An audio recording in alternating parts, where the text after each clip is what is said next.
Bueno, muy buenas noches, ya siendo las 8 de la noche, y les doy la más cordial bienvenida a nombre de la Dirección de Posgrado de la Facultad de Economía y Negocios de la Universidad de Finisterra, y darle las gracias por su tiempo, por su interés de estar con nosotros en esta noche. Espero que todos estén muy bien, que sus familias estén bien, que no tengan problemas de salud y que todos podamos salir adelante con toda la contingencia que está afectando nuestro país. Quiero darles también un afectuoso saludo también a nuestros exalumnos del primer diplomado de gestión de inversiones inmobiliarias y también a mis queridos alumnos del Magíster, que ya veo a varios que están junto con nosotros. Quería también contarles que nuestro diplomado en inversiones inmobiliarias es único a nivel nacional. No hay otro programa a nivel universitario. Creo que ha sido la respuesta al espíritu innovador de la universidad en la materia de recoger estas inquietudes y fundamentalmente desarrollar contenidos y herramientas para enfrentar profesionalmente todos los desafíos que nos plantea un mercado tan interesante, tan dinámico y tan atractivo como el mercado inmobiliario y todo el mundo de los bienes raíces. Si nosotros miramos nuestra historia reciente, los últimos 10 años, los precios de los bienes residenciales prácticamente han duplicado su precio desde el año 2010 hasta la fecha, y durante los últimos años tuvimos una tendencia creciente, valores al alza, bajas tasas de vacancia, créditos hipotecarios bastante accesibles, y todo parecía ir bien hasta que en octubre tuvimos un cambio, y ese cambio se nos agravó a contar de todo lo que está ocurriendo hoy día. Entonces, hoy tenemos muchas más preguntas que respuestas, y en este escenario de incertidumbre, la idea de esta reunión, este tercer webinar con nuestros profesores, es poder tratar de conversar sobre estos temas y contestar el máximo de las inquietudes que ustedes tengan. Entonces, los invito a que planteen todas sus preguntas a través del chat. Vamos a ir teniendo esta conversación con algunos temas que espero que sean de su interés, y además poder ir contestando todos los que ustedes nos quieran plantear. Hoy día tenemos un gran invitado. Les quiero presentar a Teodosio Cayo. Teodosio es ingeniero en construcción de la Pontificia Universidad Católica del Paraíso, en magíster y en dirección y administración de proyectos inmobiliarios de la Universidad de Chile. Está estudiando un doctorado en la Universidad de Lleida. Él es fundador y socio de Arenas y Cayo, y Teodosio es uno de los principales referentes a nivel nacional en todo lo que es materia de evaluación de tasaciones, proyectos inmobiliarios, valorización de proyectos inmobiliarios. Por lo tanto, creo que es un lujo tener la oportunidad de conversar con Teodosio y que también sea parte de nuestro cuerpo de profesores. Es miembro del directorio de la Asociación de Tasadores de Chile y es el presidente del próximo congreso de la Unión Panamericana de Evaluaciones, que esperamos que se realice en Chile próximamente. Así que, bienvenido, Teodosio. ¿Qué tal? ¿Cómo están? Buenas noches. Gracias por la invitación y feliz de poder compartir con ustedes y esta retroalimentación que probablemente vamos a tener entre todos para ver cómo está este mercado inmobiliario que se ve un poco difícil en estos tiempos. Así es, pues, Teodosio. Se ven complejas las cosas. Nos habíamos acostumbrado a tener un mercado bastante al alza, digamos. Todos sentíamos que este era como un negocio que subía. Y me acuerdo que en algún minuto del diplomado comentamos que no hay ninguna inversión que no sea, que sea una panacea, digamos. Y dado todo lo que ha ocurrido, Teodosio, con la crisis social que partió en octubre y luego lo que ha ocurrido con la pandemia, que ha sido un tremendo golpe, hemos visto bastante impacto en la demanda, en el valor de las rentas, algunas restricciones de financiamiento. ¿Tú ves alguna contracción importante en este mercado a corto o mediano plazo, o dado el déficit habitacional que hay en Chile, crees que puede ser algo más transitorio? Yo sé que no tenemos toda la información aún, pero ¿cuál es tu visión al respecto? Bueno, el mercado inmobiliario tiene varias características que lo distinguen respecto a muchos otros sistemas o vehículos de inversión. Si hoy día ustedes consideran, por ejemplo, el valor de su vivienda, el lugar donde están en este minuto, y lo toman como un capital, y dicen, bueno, si tuviera la posibilidad de tenerlo líquido ese capital, tenerlo hoy día en la mano, ¿en qué instrumento financiero lo coloco que no me genere pérdidas?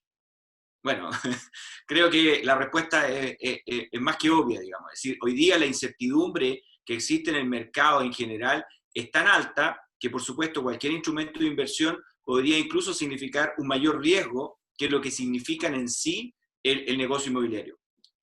Tal como tú lo señalabas, no hay ninguna inversión, digamos, que no tiene déficit o que no tiene caída o que no tiene un comportamiento relativamente cíclico. Ahora, la ventaja de las inversiones inmobiliarias es que estas se tienen que mirar y son de largo plazo. Por lo tanto, si bien podríamos estar sufriendo hoy día una contracción, así como la sufrimos en las crisis pasadas, por ejemplo, una crisis subprime, o la sufrimos en el tequelazo y otras más, digamos, son crisis que tienen, o son situaciones que por supuesto tienen un ciclo, y en ese ciclo evidentemente hay también oportunidades. De hecho, muchas de estas situaciones permiten observar y son un refugio para capital que está en otros instrumentos financieros que tienen riesgos aún más altos. Por lo tanto, ¿el mercado inmobiliario, el mercado de la construcción está sufriendo? Sí, por supuesto, no puede estar ajeno a ello. ¿Se comporta de la misma manera que la economía? De todas maneras, se comporta con el mismo ciclo, pero son en definitiva un comportamiento que nos permite visualizar que en un tiempo relativamente incluso corto, uno puede nuevamente volver a tener cifras bastante positivas de esa inversión que hoy día tenemos. Perfecto, Teodosio, muchas gracias. Lo que te quería comentar también en relación a uno de los temas que se había discutido bastante, pero a raíz de todas las contingencias, la crisis social, como que salió de la discusión pública, pero yo creo que es un tema que en algún minuto va a volver a conversarse. Hace un año atrás, la Cámara Chilena de la Construcción hizo un estudio muy interesante sobre el índice del precio de la vivienda. Y Chile, en particular Santiago y Temuco, que quedan en la categoría de viviendas con un precio inalcanzablemente alto, digamos, al medir esto en relación al valor promedio de las viviendas, medido en relación al ingreso promedio de las familias. Entonces, una familia promedio en Chile tiene que dedicar prácticamente 8 años de su sueldo para poder pagar una vivienda, lo que nos deja bastante sobre países incluso desarrollados. Entonces, el diagnóstico es que en Chile el precio de la vivienda es inalcanzablemente alto, digamos, y uno de los temas que se discute como causa de aquello sería la excesiva regulación, digamos, que tendrían, y este desorden que hay con los planos reguladores, y al parecer lo que critica la industria inmobiliaria es que tantas regulaciones hacen que eso sea efectivamente, si no la causa principal, una de las principales de por qué es tan cara la vivienda en Chile, ¿no? ¿Qué piensas tú al respecto, Teodosio? Bueno, la vivienda efectivamente en Chile tiene un valor bastante alto si uno toma toda la población y el ingreso medio que esta población tiene. Ahora, si eso lo comparamos con países desarrollados, en donde el acceso a la vivienda en realidad no es tan fácil como existe, por ejemplo, en Chile, por supuesto, ahí ya el parámetro empieza a cambiar. Ahora, es muy cierto que para muchas familias en Chile es difícil llegar a la vivienda propia si consideramos que, que la persona que está aportando el ingreso para la vivienda es solo un integrante de la familia. ¿Ya? Hoy día eso prácticamente no está así. De hecho, si consideramos que el pago del dividendo para efectos de cálculo más o menos va entre el 25 y el 35 o 30% máximo, ¿no es cierto?, del ingreso que una persona puede tener, eso le permitiría comprar, en términos muy generales, una vivienda de 3.000 UF. Es decir, si cumpliéramos esa regla. Ahora, si obviamente hacemos que ese ingreso esté compensado por 2 personas, bueno, ahí la situación va cambiando. Si ya estamos saltando a un ingreso, ¿no es cierto?, a una vivienda que puede incluso superar las 5.000 UF. En general, los cálculos, si no se hacen separados en términos de lo que son aquellas personas que están en la situación más vulnerable y que por lo tanto requieren de subsidio, una clase media que en definitiva se le escapa la posibilidad de acceder a una vivienda por los mismos precios que se están dando, claro, ahí hay una obligación también, creo yo, del regulador de poder tener espacios que se integren a la sociedad desde el punto de vista urbano y permitan efectivamente que haya un mix de productos interesantes y que las familias en general de menos recursos, de menos ingresos, no tengan que prácticamente salir de la ciudad para poder optar a una vivienda. Porque dicho sea de paso, es decir, en el largo plazo tampoco nos conviene que las ciudades se agranden, se extiendan infinitamente, como ciudades de Latinoamérica que conocemos, capitales donde en realidad para cruzar de un lado a otro son 4 o 5 horas. Eso en realidad encarece los servicios públicos, encarece, ¿no es cierto?, el proceso de llevar, por ejemplo, la alimentación a cada uno de esos puntos y sobre todo la calidad de vida de las personas, ¿ya?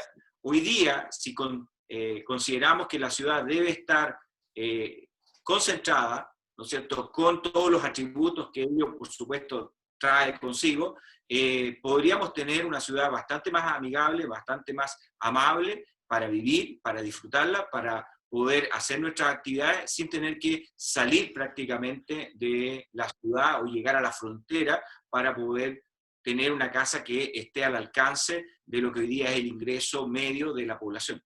Perfecto. Ahora, tenemos mucho que avanzar en materia de ordenar la regulación, o sea, comunas como Quinta Normal que en la práctica obedecen al plano regulador de 3 comunas, o sea, se mezcla una parte de Santiago, Estación Central junto con Quinta Normal, entonces vemos estos guetos por un lado, por otro lado restricciones, creo que tenemos un desorden importante ahí, Teodosio. Nos están haciendo algunas consultas, Edwin nos pregunta, en línea con lo que tú acabas de explicar, y gracias, Edwin. He escuchado que existe una burbuja inmobiliaria en Chile. ¿Es cierto eso? ¿Qué opinas tú, Teodosio? Bueno, cuando estamos hablando de burbuja, estamos hablando de que existe una cantidad de stock disponible que no es posible de vender. Y ese stock, si bien ha aumentado de manera significativa, después de octubre, del 18 de octubre, teníamos prácticamente 48.000 unidades disponibles nuevas para la venta y a lo que vamos a la fecha, al cierre del 15 de mayo, llevamos alrededor de 58.000, 59.000, dependiendo lo que se esté considerando, es decir, ha subido significativamente. Sin embargo, esa cantidad de unidades disponibles es bastante inferior a la que tuvimos en la crisis pasada, la crisis subprime, donde no sé si se acuerdan que teníamos ventas nocturnas, donde existían, ¿no es cierto?, una serie de regalías. Bueno, todavía no estamos llegando a ese parámetro. Por supuesto, en el caso de los departamentos y especialmente aquellos que estaban destinados a inversionistas de nivel medio, ahí ha aumentado significativamente el stock, incluso la velocidad de venta a la fecha nos dice que para agotar ese stock estamos cercanos a 40 meses, lo cual es bastante. En realidad ahí es una situación que hay que mirar con atención, ya es una luz amarilla. Ahora, gran parte de ese stock está aún en verde, no está para entrega inmediata, es decir, el porcentaje de entrega inmediata no es un porcentaje tan alto, estamos hablando del 15, 20%, si consideramos, digamos, todas las regiones. Ahora, si nos concentramos solamente en Santiago, por supuesto, hay comunas que están siendo muy afectadas y ahí probablemente vamos a ver más que una burbuja, vamos a ver ofertas, condiciones para que esta demanda se ajuste a la oferta que hay, ¿ya? En esto, digamos, no hay recetas muy claras, digamos, pero si tenemos una empresa constructora inmobiliaria que está con unidades disponibles, que ya desde octubre no ha podido colocar en venta, por supuesto va a estar mucho más disponible en hacer un buen descuento, sobre todo si ya todo lo que era en blanco, en verde lo vendió, ¿ya? O lo promesó. Y también en ese sentido, las bajas que nosotros hemos podido ir midiendo se han producido más bien en las casas, digamos, no en los departamentos, y en las casas precisamente porque hay también un volumen que está muy, es muy específico, apuntan a un mercado muy claro y que está por lo general más bien en los bordes de la ciudad, no en el centro de la ciudad, donde se privilegia la construcción en altura. De acuerdo, Teodosio. Súper interesante tu análisis. En esa misma línea también uno de los temas que se analiza harto en Chile es también cuál es la situación de la banca. En general, después de la crisis subprime, la banca en Chile está muy regulada en cuanto a entregar crédito hipotecario dentro de ciertos rangos y de ciertas políticas de crédito, y una de las variables que se mira es cuál es el endeudamiento que están otorgando los bancos, que están muy regulados en esta materia precisamente para, dado que las inversiones en Chile son apalancadas con deuda, evitar por el lado del exceso de endeudamiento que se inflen esta burbuja, que fue lo que pasó en Estados Unidos, que le prestaban a todo el mundo y le iban aumentando los créditos en la medida que las propiedades se iban inflando valores, y llegábamos a cosas que creo que en la banca en Chile no ocurren. Ahora, en el mercado de departamentos en la región metropolitana, Teodosio, ¿tú ves espacios para mayores plusvalías? Yo sé que estamos pasando por una situación que está en desarrollo, que es algo que nos remesa a todos y que efectivamente sale de toda normalidad, pero ¿tú ves, dado los precios actuales, si podría haber espacios para mayores plusvalías, y en qué crees tú que debería fijarse un inversionista para aquello? Bueno, efectivamente, y atendiendo a lo primero que estábamos señalando, aquí las instituciones financieras juegan un rol prioritario para todas aquellas personas que durante este periodo, que es complejo, por supuesto, no tienen señales de riesgo y probablemente no van a tener ninguna señal de riesgo. De hecho, por ejemplo, si uno habla con todas las personas que prestan servicios al Estado, las personas que están vinculadas, por ejemplo, hoy día a los servicios básicos que se han mantenido y que se han requerido con mayor intensidad, toda esa población que también necesita vivir en algún lugar, que también quiere comprar su casa propia, son personas que tienen muy poca probabilidad de tener algún riesgo en su estabilidad laboral. Y para ella, por supuesto, creo que el análisis es un poquito distinto a lo que puede ser una persona que efectivamente está pasando por una situación compleja, tanto laboral o por su propia empresa que pueda llevar adelante. Entonces, hay que mirar esto, el escenario, y los scoring, por supuesto, van a tener que ser bastante revisados con bastante cuidado, porque no todos los comportamientos de todas las personas son iguales. Y sobre todo aquí estamos hablando de inversiones a largo plazo, y con esto viene el tema de las plusvalías. Hoy día se van a producir y se están produciendo oportunidades inmobiliarias importantes de compra. ¿Ya? Cuando uno compra e invierte en una propiedad, estamos hablando de una inversión a 15, 20 o incluso 30 años. Es decir, no estamos comprando y vendiendo en el momento. Y eso significa que tener en lo que llevamos, qué sé yo, 6 meses o incluso lleguemos a un año de baja de ingresos por el lado de la renta que pueda producir este inmueble, esa baja de renta en realidad no es significativa en el total del plazo que nosotros tenemos esta inversión.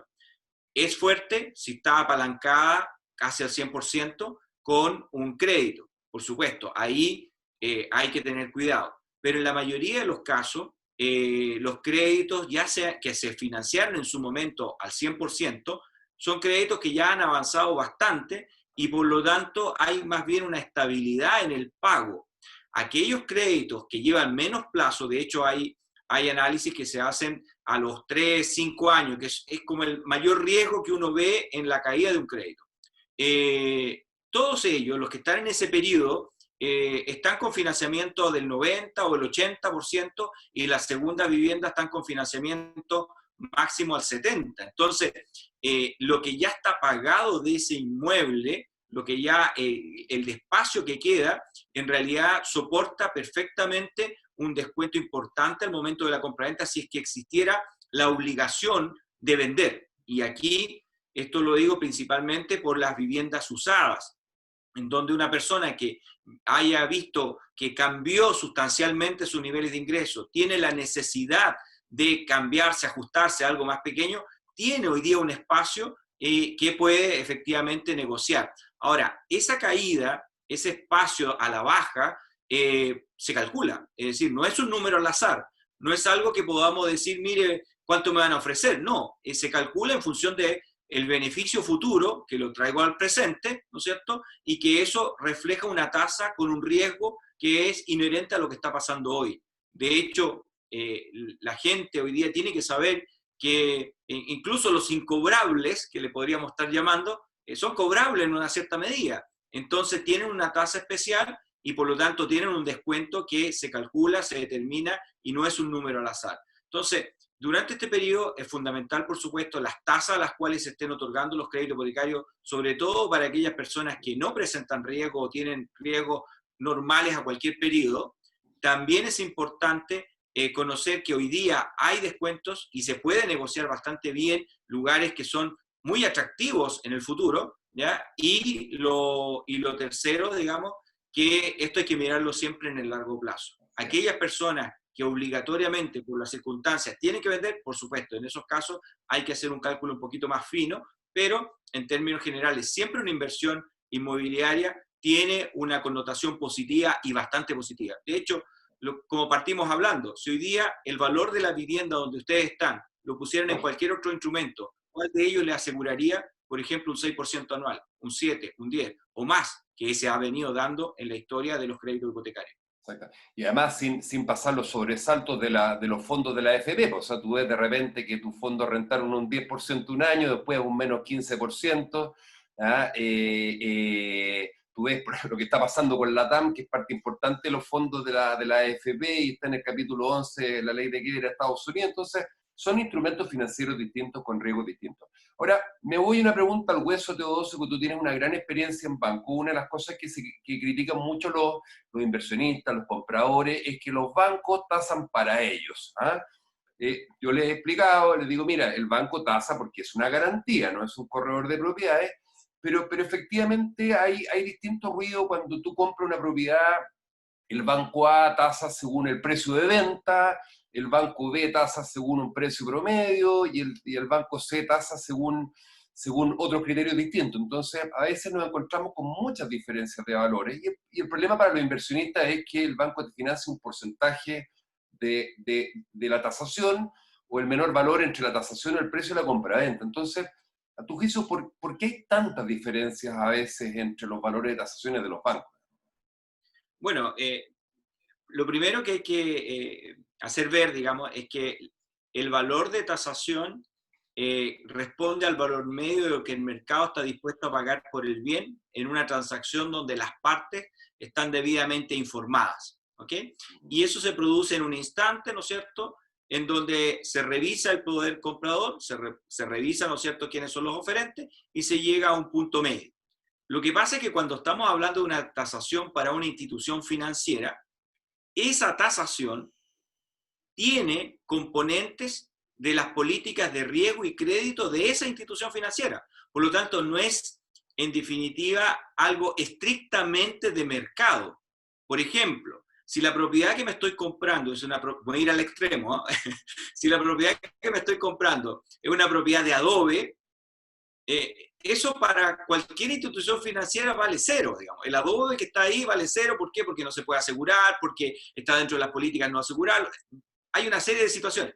Pero eso no quiere decir que el mercado valora en cero las construcciones de adobe. Es más, si alguno tiene una construcción de adobe y la quiere valorar en cero, por favor, inscríbala a mi nombre, porque obviamente las construcciones en el mercado tienen un valor. Ahora, distinto es cómo considera esa institución, la persona que está prestando el dinero, esa construcción para efectos de riesgo y crédito. Lo mismo sucede, por ejemplo, en algunas parcelas de grado, que se encuentran ubicadas, por ejemplo, a una distancia muy lejana de una bomba que lo pueda salvar ante un incendio, por ejemplo. ¿Ah? También son castigos o son descuentos que se hacen, ¿no es cierto?, pero que tienen que ver con el riesgo que está tratando de asumir o no asumir esa institución financiera. Lo mismo sucede, por ejemplo, con aquellas construcciones que no están regularizadas. Hay personas que dicen, bueno, esto no está regularizado, pero no importa, a mí me sirve, yo estoy dispuesto a pagar por ese bien independiente que no esté regularizado. Eso lo dice el mercado se comporta de una manera y otra cosa es quien está prestando el dinero para comprarse ese bien, dice, bueno, sí, a usted le gustará, pero yo tengo que tomar los resguardos legales que me permiten decir que esa parte no la voy a considerar, no se la voy a financiar.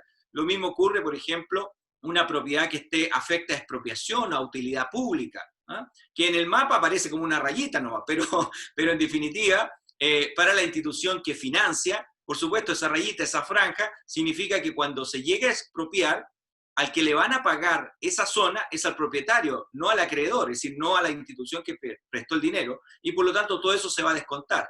Bueno, esa y muchas otras razones hacen que los valores de las tasaciones de las instituciones financieras muchas veces se vean afectados por las políticas que se puedan estar colocando en ese minuto sobre ese bien que se está adquiriendo, ¿ya? Hay zonas, por ejemplo, del país que están afectadas o pueden ser afectadas por un relave, que pueden estar afectadas por una zona tectónica compleja. Es decir, hay muchos otros elementos que no necesariamente están asociados al valor de tasación, ¿ya? Y desde esa perspectiva habría que distinguir bien que una cosa es el valor de tasación que nos define la norma internacional de valoración y que incluso se recoge a través de la norma contable IFRS o NIF, ¿ya? Y otra cosa son los valores que quedan en garantía y que cualquiera de ustedes que quiera prestar el dinero, así como una institución financiera, va a tomar su resguardo y va a reducir eso. Ahora,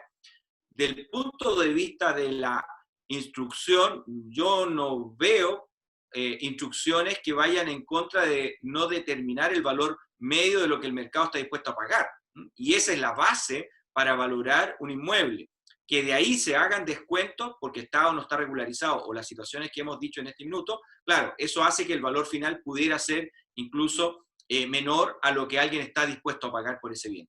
Perfecto, muchas gracias, Teodosio. Aquí nos están haciendo dos consultas, tenemos hartas preguntas, vamos a tratar de contestar el máximo posible. J. Gordona y Robert Pantoja nos preguntan, ¿cómo ves el mercado de renta residencial?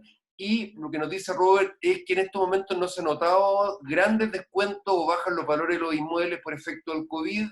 ¿Cuándo estima, es una pregunta bien compleja, digamos, ¿ah? ¿Cuándo estimas que se empiece a notar la crisis? Entonces, en el fondo, ¿qué ves tú con respecto a los valores y cómo crees tú que esto va a afectar el mercado de renta residencial con la información que tenemos hasta el minuto, digamos?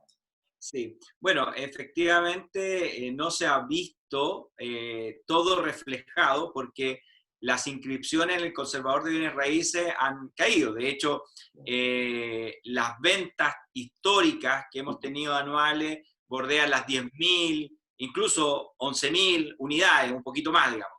Y para este último cierre llegamos prácticamente a las 6.000, 7.000 unidades, digamos, es decir, casi un 30% menos de transacciones, ¿ya?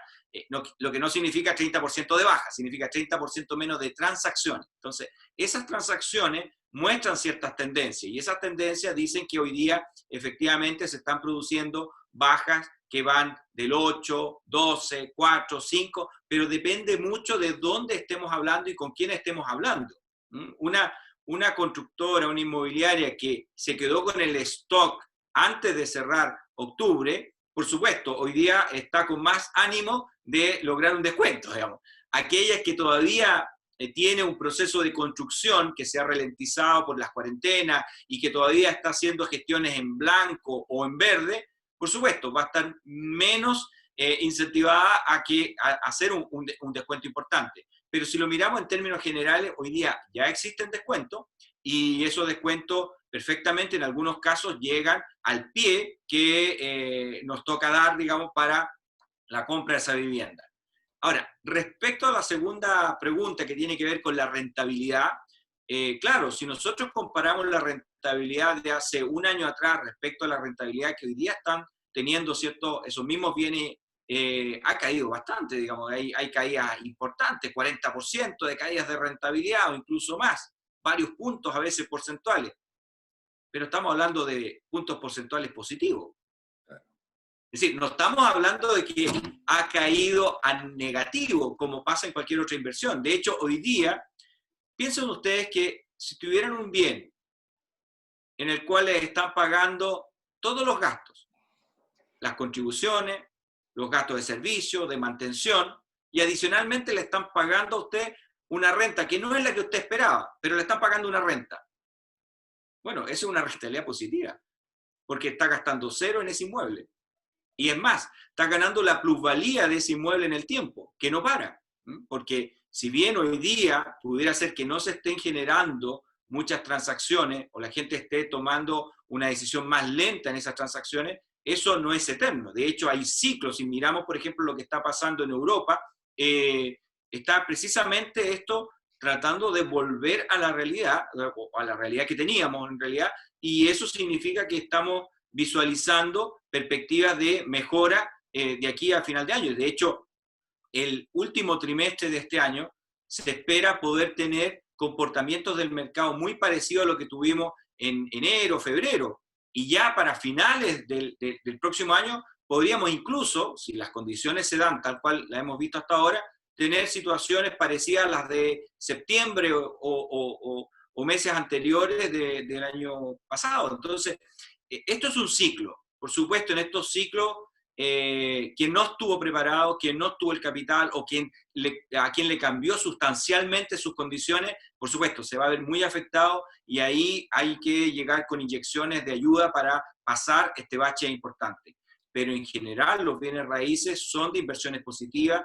Es muy raro ver un bien raíz que sea inversiones negativas. ¿Cuáles son los de inversiones negativas que podrían estarse dando hoy día en el mercado? Por ejemplo, oficinas, locales comerciales, ese tipo de bienes, por supuesto, podrían tener una inversión negativa. ¿Y qué significa?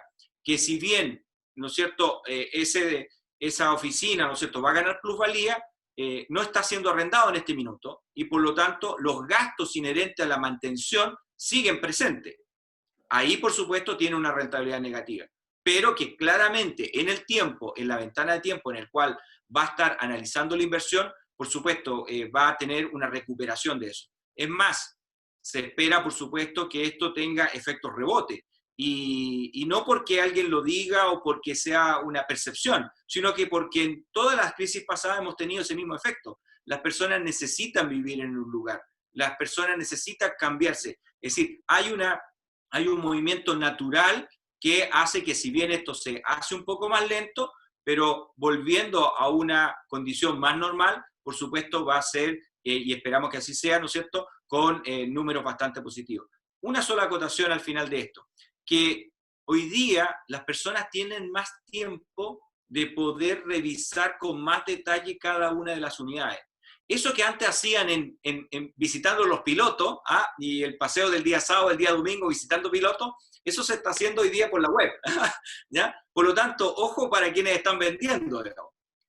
Cuando lleguemos a esta nueva normalidad, o como se le quiera llamar, esa persona que va a ir a ver esa unidad es porque ya la revisó. Y si ya la revisó, está confirmando que eso es lo que quiere. Y por lo tanto, ahí hay una cercanía con la venta que hay que tratar de analizar bastante bien porque cambió el paradigma, es decir, cambió el tema de cómo estamos mirando lo que hoy día queremos, porque hoy día las tecnologías nos están ayudando para cubrir ese espacio que se está produciendo. Perfecto. Tenemos hartas preguntas, vamos a tratar de, con lo que tú acabas de explicar, Teodosio, se respondieron varias consultas. Quiero aprovechar de saludar a Carolina, una muy querida alumna mía, que nos pregunta si se estima que aumente la oferta de viviendas usadas ante la necesidad de las personas de obtener recursos producto de los efectos negativos del COVID. Con todo lo que eso significa, un exceso de oferta. Yo sé que no está toda la información aún, pero ¿cuál es tu visión con respecto a lo que está ocurriendo en materia de las viviendas usadas, Teodosio? Sí, la vivienda usada se comporta muy parecida a la vivienda nueva. A diferencia de la vivienda nueva, los permisos de edificación y el avance de las obras nos permiten estimar bastante bien cuánto es el volumen del stock disponible. En la vivienda usada no está ese indicador, pero sí hay otros indicadores. Y uno de esos indicadores es cuántas personas se están viendo afectadas, ¿ya? Y por lo tanto, cuántas de esas personas en términos de sus ingresos podrían tener una situación muy crítica en términos de el ingreso versus lo que significó el pago o el pago de su dividendo, ¿ya? Y en esas situaciones, claro, vamos a ver un incremento importante que muchas veces, como ha pasado en crisis pasada, sobrepasa la cantidad de vivienda nueva. Y ahí es donde creemos también van a existir los mayores descuentos. Hay que pensar que en las situaciones más extremas, en las situaciones más críticas, como son los remates, las daciones en pago, es la situación de caída puede bordear perfectamente el 30, 35 y en algunos casos hasta el 40%, digamos. Pero esa es las situaciones críticas, totales. En el resto de los casos, si bien ha bajado o puede bajar el valor, hay que considerar que el bien ya en sí cambió de valor, ¿ya? Lo que compramos en blanco a 1.000, 2.000, 3.000 UF hace 3, 4, 5 o más años, hoy día ya se incrementó su valor y por lo tanto no estamos hablando de la misma comparación, estamos hablando de que ya ese incremento de valor nos produce un espacio suficiente, un espacio para poder negociar y, ojo, calcular bien cuánto es el descuento al cual podríamos acceder para la compra o para la venta. Perfecto. Teodosio, tenemos muchísimas preguntas, la verdad, pero quisiera resumir varias en una sola, que creo que es la que le interesa a la gran mayoría de los participantes, a quienes nuevamente les agradecemos su interés por estar con nosotros. ¿Es un buen momento para invertir, Teodosio? Bueno, siempre es bueno invertir cuando estamos considerando un valor atractivo si lo comparamos con una realidad que tenemos de comparación. Es decir, ninguna inversión es buena o mala si no tengo algo con que compararlo. Hoy día, por supuesto, existen pocas alternativas de inversión que me aseguren que en el tiempo voy a tener una plusvalía tan positiva o que me asegure que no voy a tener pérdida. Y desde esa perspectiva, el negocio inmobiliario sí es una buena opción. Probablemente aún estamos en el proceso de bajar, ¿no es cierto? Esto, piénsenlo como un avión, ¿no es cierto?, que está tratando en esta turbulencia de bajar de la mejor manera posible para no estrellarse, digamos, hasta tocar tierra. De ahí nos tocará, por supuesto, seguir en pista un par de meses adicionales para que nuevamente esto pueda salir, digamos, a volar, digamos, y a tener números como los que teníamos antes. Hoy día es un momento de ajuste, es un momento de bastante incertidumbre, pero da el espacio de que cualquier crédito hipotecario piensen que no se demora menos de un mes, 2 meses. Por lo tanto, si lo analizamos hoy y si lo concretamos hoy con la perspectiva de 2 o 3 meses, creo que estaríamos en una buena posición como para hacer una negociación, para hacer una buena oferta y para poder lograr también un inmueble que, en definitiva, en el corto plazo puede recuperar rápidamente su valor. Teodosio, muchas gracias por ese análisis. Aquí nos hace una pregunta súper interesante que la discutimos en algún minuto en el diplomado. En Chile tenemos memoria corta, digamos, entonces nos pasan cosas, nos olvidamos, volvemos a lo de antes y después vuelven los problemas. Entonces hay varios inversionistas que están preocupados por sectores como Plaza Italia, lo que ocurrió en el barrio Brasil, u otros sectores aledaños a estaciones del metro que tuvieron problemas porque las quemaron, o saqueo de todo el equipamiento de servicios, del mercado, y lo que le quitó valor en forma coyuntural a esos inmuebles. Me acuerdo que tú nos presentaste un análisis muy interesante con las proyecciones de los valores de arriendo, de cómo iban a descender desde noviembre hasta enero de este año, y efectivamente, la proyección se dio en forma milimétrica, pero ¿podríamos esperar que los valores volvieran a retomarse en lugares de alta conflictividad como la Plaza Italia, de recuperar estas plusvalías? O tal vez para invertir habría que castigar en el precio. ¿Qué crees tú que puede pasar con lugares que estuvieron tan castigados y que implicaron que las personas se fueran de ahí, digamos? Sí, bueno, el caso más emblemático está en Baquedano, para los que son de la región metropolitana. Hay otras zonas también que son un poco complejas, sobre todo, digamos, en el barrio universitario, también hay situaciones bien complejas. Sin embargo, nosotros lo que estamos viendo es que de no regularizarse esa situación compleja y mantenerse en el tiempo, es muy difícil que podamos apostar por una buena plusvalía en el sector, ¿ya? Más bien, esos sectores probablemente van a tener que tener una reconversión de uso, ya no con la misma situación que se estaba dando hasta ahora, y eso va a implicar una tasa de descuento importante si se quiere comprar, vender o arrendar. Sobre todo en Baquedano vemos una situación compleja para aquellos que usan esos bienes de manera habitacional. Ahí hay muchas otras alternativas que se están entregando al mercado que no tiene el mismo conflicto y por lo tanto el descuento aplicado ahí es importante. De hecho, se puede calcular relativamente simple para tener una estimación, no significa que eso va a ser, ¿ya? El valor de un inmueble se puede entender como el capital que invertimos. Y ese capital es capaz de generar una renta, ¿no? Una renta X, al cual le podemos exigir una tasa de descuento, le podemos exigir un cierto retorno. Si yo me quiero ganar con esto un 5, un 6, un 7% anual. Si consideramos entonces que esa tasa de descuento histórica que traíamos para ese inmueble la mantenemos esperando, con la esperanza de que se mantenga, ¿no es cierto?, la rentabilidad. En la componente de renta, lo que está arriba, digamos, de este valor, hay un desarriendo, hay un no ingreso. En la medida que ese no ingreso se sigue manteniendo, por supuesto, afecta directamente a su valor presente, ¿ya? Entonces, hay formas de estimarlo, hay formas de poder calcular cuánto puede ser esa caída, y en este minuto, por supuesto, esas zonas son zonas bien complejas que es difícil lograr que en el corto plazo puedan tener nuevamente los valores de antes de octubre. De hecho, terminado o pasada esta situación del coronavirus, es altamente probable que esa zona siga teniendo algunas situaciones complejas desde el punto de vista social y desde esa perspectiva el inversionista va a exigir un descuento muy importante a la hora de comprar. Teodosio, muchas gracias. Tenemos un montón de preguntas, la verdad. Nos preguntan, a ver acá, ¿qué opinas tú? Hay varias preguntas en relación a pensar en invertir en activos inmobiliarios en Estados Unidos. Nos pregunta Alex, nos pregunta Stanley.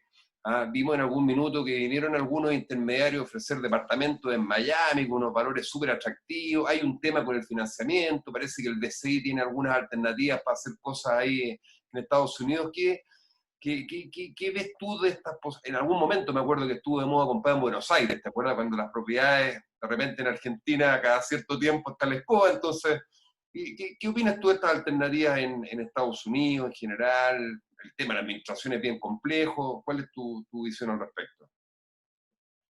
Bueno, hay inversiones en Italia también bien baratas, digamos, ¿ya? Hay castillos que se están vendiendo a $1, digamos, o incluso en España. Obviamente cuando uno quiere hacer una inversión, tiene que tener claro que está corriendo un riesgo. Es decir, ninguna inversión no tiene riesgo, ¿ok? Todas tienen un riesgo asociado.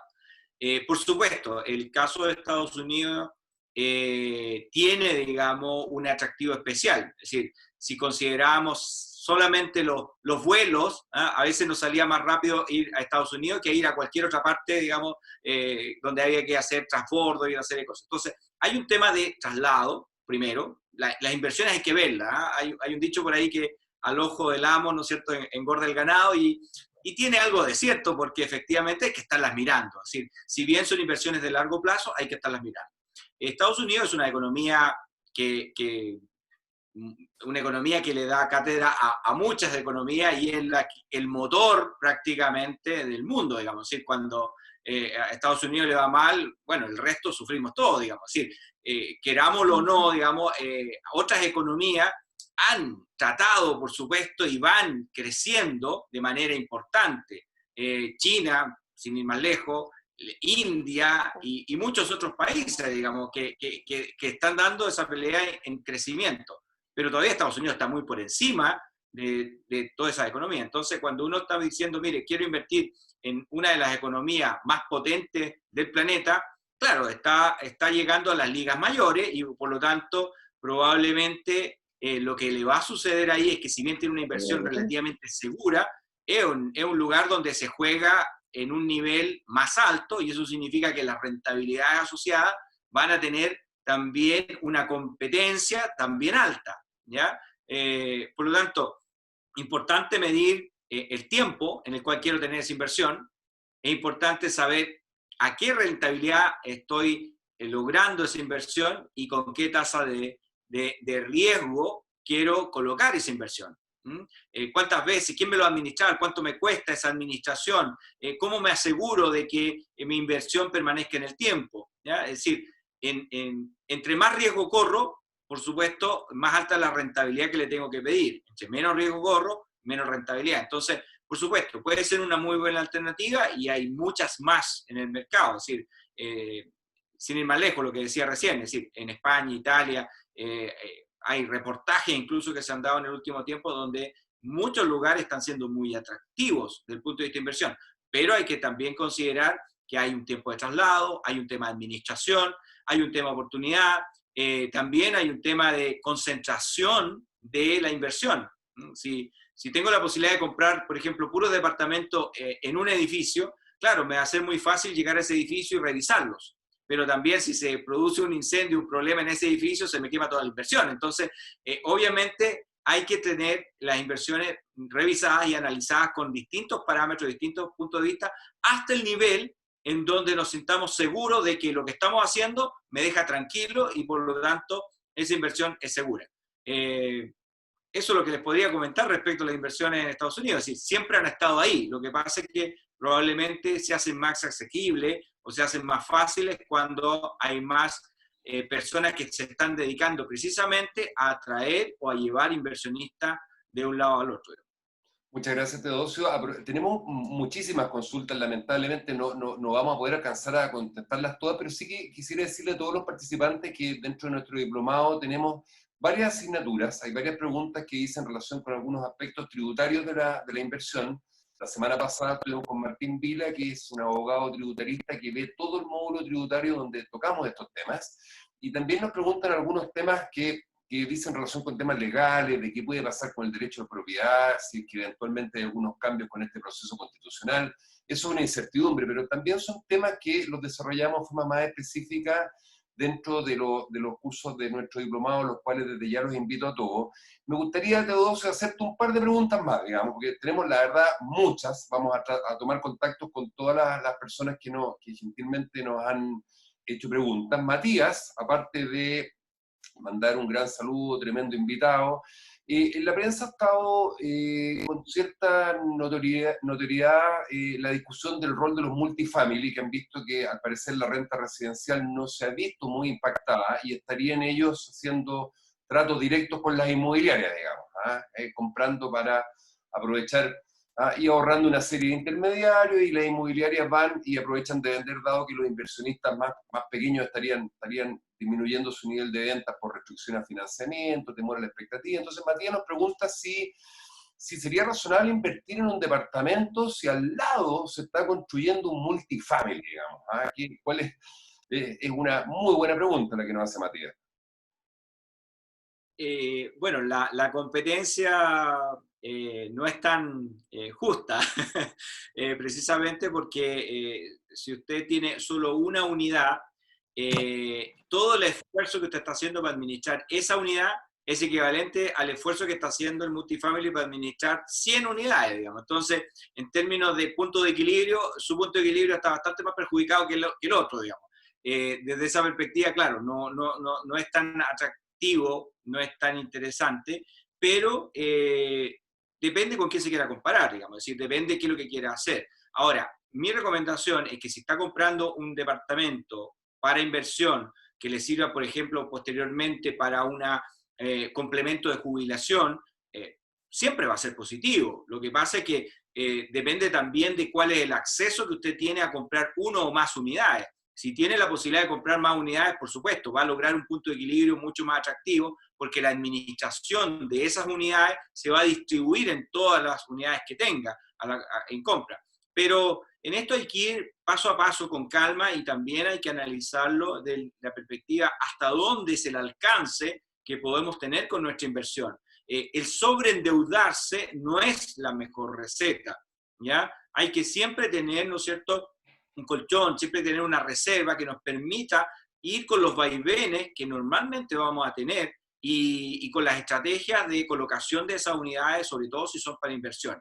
Ahí hay que tener cuidado, calma. A veces, por supuesto, es muy atractivo abrir el abanico de opciones, pero al límite máximo, y cuando estamos precisamente en situaciones críticas o situaciones complejas como la que estamos viviendo, ese límite máximo no nos sirve, digamos, nos queda un espacio muy importante sin cubrir, y que es un poco lo que nos pasó, digamos, a todos, digamos, en el mundo a través de la crisis financiera, en donde a las personas ya no solo se les prestaba el 100%, sino que se les prestaba el 110 o más, ¿ah? Porque aparte de la casa se le pasaba el dinero para el auto, para las cortinas, es decir, se les pasaba todo completo. Entonces esa persona, en definitiva, compraba un activo que no estaba por ninguna parte respaldado, ni con sus ingresos, ni con el valor del activo. Entonces, hay que tener cuidado, es bueno invertir porque esa inversión se va a multiplicar muchas veces, probablemente en el tiempo de esa inversión, pero hay que tener cuidado con el riesgo que uno asume al llegar al límite máximo de endeudamiento,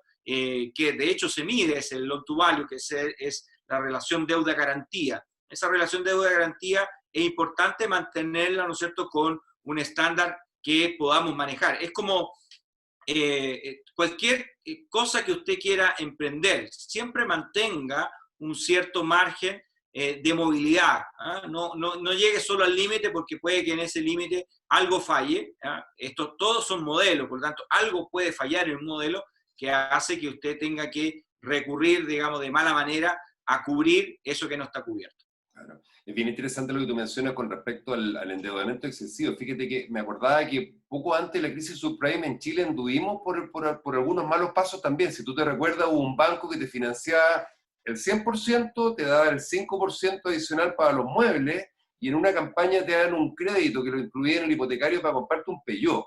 ¿Ah? Por el año 2008, 2009, después los bancos se autorregularon y después de la crisis subprime el Banco Central y la Superintendencia pusieron orden, y hoy día tenemos una situación más controlada.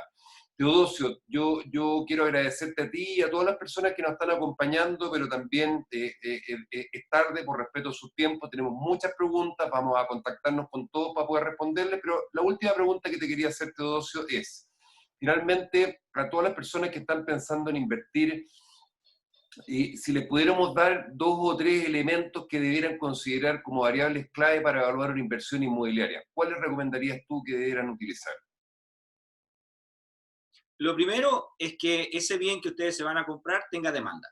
Es decir, un lugar que en definitiva asegure que va a tener demanda, va a ser una buena inversión de todo punto de vista, porque significa que alguien se lo va a rentar. ¿Ya? Es decir, ahí es. Ahora, ¿dónde hay esa alta demanda? Bueno, por ejemplo, los concentradores de demanda. ¿Quiénes son?